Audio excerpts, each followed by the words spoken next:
ఈనాటి కథ శీర్షిక మార్పులేని మనిషి. ఒక ఊరిలో ముగ్గురు అన్నదమ్ములు ఉండేవారు. పెద్దవాడు సూర్యవర్ధనుడు, రెండోవాడు చంద్రవర్ధనుడు, మూడోవాడు బాలవర్ధనుడు. తండ్రి వీరికి విడిచిపెట్టిపోయిన ఆస్తి ఒక్క మామిడి చెట్టు మాత్రమే. అయితే ఆ మామిడి చెట్టు చాలా విచిత్రమైనది. ఇప్పుడు అప్పుడు అనకుండా 360 రోజులు అది కాస్తూనే ఉంటుంది.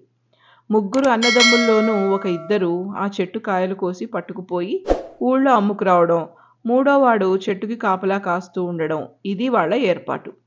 ఒక రోజున చెట్టు కాపలా కాయడం బాలవర్ధనుడి వంతు వచ్చింది. సూర్యవర్ధనుడు, చంద్రవర్ధనుడు కాయలు పట్టుకుని ఊళ్ళోకి వెళ్ళారు.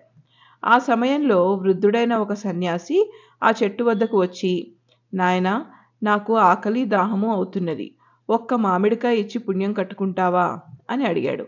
అందుకు బాలవర్ధనుడు, తాత, నాకు ఇద్దరు అన్నలున్నారు, వాళ్ళిద్దరూ